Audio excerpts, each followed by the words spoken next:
어제 말씀드렸다시피 시편 113편부터 118편까지 시편들은 6월절에 불렀던 찬양시라 전해옵니다.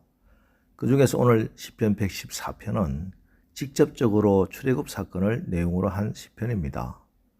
비록 시의 길이는 짧을지라도 출애굽 사건에서 중요한 사건들을 모두 포함하고 있으며, 그래서 이 시편을 6월절 식사 전에 부르면서 하나님의 은혜를 찬양한 것입니다.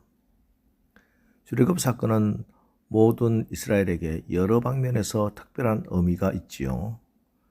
영적으로는 하나님께서 능하신 팔로 악의 세력으로부터 자기 백성을 구원하신 사건이었고, 정치적으로는 이집트라는 강대국에서 히브리인으로 불리던 소수민족이 독립한 사건입니다.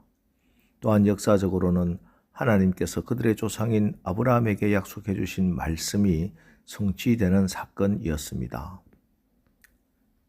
그런데 이처럼 그들에게 중요한 의미가 있는 이 사건은 이들 스스로의 힘으로 이뤄낸 것이 아니고 전적인 하나님의 은혜에 의하여 이루어진 사건이었습니다.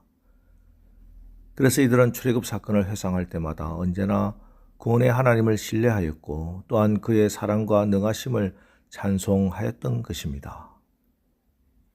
1절, 이스라엘이 애굽에서 나오며 야곱의 집안이 언어가 다른 민족에게서 나올 때, 여기서 언어가 다른 민족은 이집트, 애굽입니다. 이렇게 표현한 것은 이스라엘이 애굽에서 400년 동안이나 살았지만 이스라엘 민족의 언어와 특징은 그대로 이어져 왔다는 것을 알 수 있습니다. 비록 노예의 신분이었지만 이처럼 하나님의 백성은 세상 속에서 구별되어 보존되었습니다. 이어서 2절입니다. 유다는 여호와의 성소가 되고 이스라엘은 그의 영토가 되었도다. 보통 생각할 때 하나님의 성소나 영토는 장소나 땅, 이런 지리적 개념입니다. 그런데 오늘 본문에서는 하나님의 성소나 영토가 이스라엘 백성들에게 주어졌다 이렇게 하지 않고 유다 민족 그 자체가 하나님의 성소가 되고 이스라엘 백성 그 자체가 하나님의 영토가 되었다 이렇게 말씀합니다. 흙과 땅이 하나님의 영토가 아니라는 것이죠. 하나님께서 그 백성과 함께 거하심으로 그 백성 자체가 하나님이 거하시는 성소요, 하나님께서 그 백성을 주관하시고 통치하시기 때문에 이스라엘 백성 자체가 하나님의 영토가 되는 것입니다. 이렇게 유다 백성 자체가 하나님의 성소가 되고 이스라엘 백성 자체가 하나님의 통치 영역이 되니 이들이 가는 앞에는 늘 하나님의 역사가 일어나는 것입니다. 3절 4절, 바다가 보고 도망하며 요단은 물러갔으니 산들은 순양들 같이 뛰놀며 작은 산들은 어린 양들 같이 뛰었도다. 이 사건은 우리가 잘 알듯이 바로 홍해가 갈라지고 요단 강물이 물러가는 역사적인 사건을 말씀합니다. 이스라엘 백성이 하나님의 은혜로 400년 동안 노예 생활을 하던 이집트에서 탈출하게 되지요. 바로 출애굽 사건입니다. 이때 바다가 보고 도망한 사건. 사실 출애굽한 이스라엘 백성들이 약속의 땅 가나안으로 가는 길은 그렇게 어려운 길은 아니었습니다. 당시 바벨론과 이집트를 연결하는 편리한 도로가 이미 있었고 가나안 땅은 이 길의 중심에 자리 잡고 있었던 땅입니다. 그래서 이집트에서 가나안으로 가는 길들이 이미 형성되어 있었습니다. 그 중에 가장 편리하고 또 최단의 거리는 이집트에서 지중해 해안을 따라 북상하는 소위 해안길입니다. 이 길을 이용하면은 이집트에서 가나안까지 가는데 보름 내지 늦어도 한 달이면 충분히 갈 수 있었습니다. 그런데 하나님께서는 이 길로 이스라엘을 인도하지 아니하시고 멀고 거칠고 험악한 사막길, 광야길, 홍해 광야길로 인도하셨습니다. 그래서 홍해 바다를 만나게 된 거죠. 그리고 또 광야 40년 여정 마치고 드디어 가나안 땅에 들어가게 되는데 이때도 하나님은 이스라엘을 요단강, 특별히 그때는 우기라 강물이 넘쳐나는 요단강 앞으로 인도하셨습니다. 자, 그럼 왜 하나님은 이스라엘 백성들을 편리한 길을 놔두고 길도 없는 멀고 험한 광야길로 홍해 앞으로 인도하셨을까? 왜 하고 많은 때를 두고 강물이 넘쳐나는 그때 요단강 앞으로 인도하셨을까? 왜 우리가 하나님의 인도함을 받고 하나님의 뜻대로 살았는데 우리 앞에 위기가 있고 고난이 있는가? 하나님이 영광 받으시기 위해서입니다. 하나님이 얼마나 위대하신 분인지, 하나님이 얼마나 은혜로우신 분인지, 하나님이 얼마나 능력이 많으신 분인지 나를 통해 세상 사람들이 하나님을 알게 하기를 원하신다는 겁니다. 그래서 반드시 역전하는 것이 하나님의 백성들입니다. 성경에 보면 에스더스가 나옵니다. 하만이라는 장군이 유다민족을 다 몰살시키려고 철저하게 작전을 세웠지요. 그리고 모르드게를 매달기 위해서 높은 장대를 준비합니다. 거기에 모르드게를 매달고 자기는 임금이 타고 다니는 마차를 타고 온 성을 돌아다니며 영광을 받을 계획이었습니다. 그런데 유다민족이 망했습니까? 하만의 족속이 망했습니까?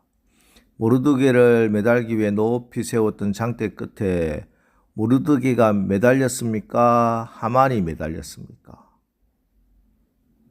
에스더 마지막 절인 10장 3절 유다인 모르드게가 아하수에로 왕의 다음이 되고 유다인 중에 크게 존경받고 그의 허다한 형제에게 사랑을 받고 그의 백성의 이익을 도모하며 그의 모든 종족을 안위하였더라. 할렐루야. 여러분, 이게 우리가 당하는 위기 상황의 결론이고 대답입니다. 위기 상황 때문에 두려워하지 마십시오.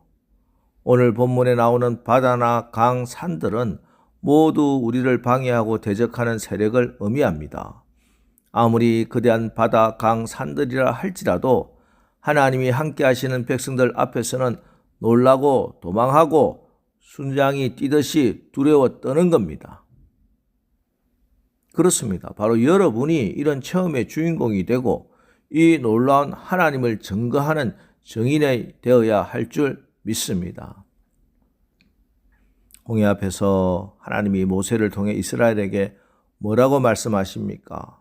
출애굽기 13장 13절 14절 모세가 백성에게 이르되 너희는 두려워하지 말고 가만히 서서 여호와께서 오늘 너희를 위하여 행하시는 구원을 보라. 너희가 오늘 본 애굽 사람을 영원히 다시 보지 아니하리라. 여호와께서 너희를 위해 싸우시리니 너희는 가만히 있을지니라. 이 얼마나 놀라운 말씀입니까? 우리의 싸움은 언제나 하나님이 싸우셔서 이기는 전쟁입니다. 10가지 재앙을 내리신 분 하나님이십니다. 구름 기둥, 불 기둥으로 보호하시고 인도하시는 분 하나님이십니다. 홍해를 가르고 요단을 가르고 여리고를 무너뜨린 분 하나님이십니다. 반석을 쳐서 mon물을 내신 이도 하나님이십니다. 하늘에서 불을 내리신 분도 하나님이십니다. 사망 권세를 깨뜨리신 분도 하나님이십니다. 100% 전적으로 하나님의 은혜입니다. 100% 하나님의 능력입니다. 그러니 여러분 인생 살아가다가 어려움에 부딪히고 위기를 만난다 할지라도 100% 하나님의 도우심과 사랑과 능력으로 이 문제 해결된다. 믿고 기다리고 기도하면서 나가면 하나님이 여러분을 위하여 대신 싸우시리라. 그래서 우리에게는 늘 위기가 기회입니다. 나를 대신해서 하나님이 싸워주실 기회입니다. 살아계신 하나님을 경험하는 기회입니다. 내가 하나님께 영광 돌릴 기회입니다. 내 신앙이 자랄 기회입니다. 더 큰 복을 받을 기회가 되는 것입니다. 여러분 이제 오늘도 이 역전의 하나님이 여러분과 함께 하십니다. 그 하나님께 기도하시고 예수님의 손잡고 나가십시오. 그래서 위기가 기회가 되고 역경이 축복이 되어 하나님께 영광을 돌리는 오늘 하루 승리하는 날이 되기를 주님의 이름으로 축원합니다. 기도하겠습니다. 하나님, 우리가 위기 가운데 원망하고 불평하면서 망하는 자 없게 하시고 하나님의 영광을 보고 담대하게 믿음을 지키게 하옵소서. 어떤 상황도 두려워 말고 하나님께서 오늘 우리에게 행하시는 그 구원을 보고 하나님께 영광 돌릴 기회로 사용되게 하옵소서. 하나님을 모시고 나가는 우리의 앞에 놓여 있는 산 같은 문제, 바다 같은 문제가 무너지고 떠나가고 요단이 갈라지는 역사가 일어나게 하옵소서. 차돌같이 도저히 열리지 않을 것 같은 문제가 터져서 샘물이 솟아나는 하나님의 능력을 체험하고 하나님께 영광을 돌리게 하옵소서. 예수님의 이름으로 기도합니다. 아멘.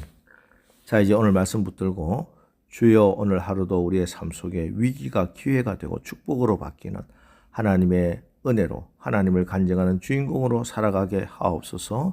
오늘 말씀 붙들고 우리 합심해서 기도하고 나가겠습니다. 우리 기도하겠습니다.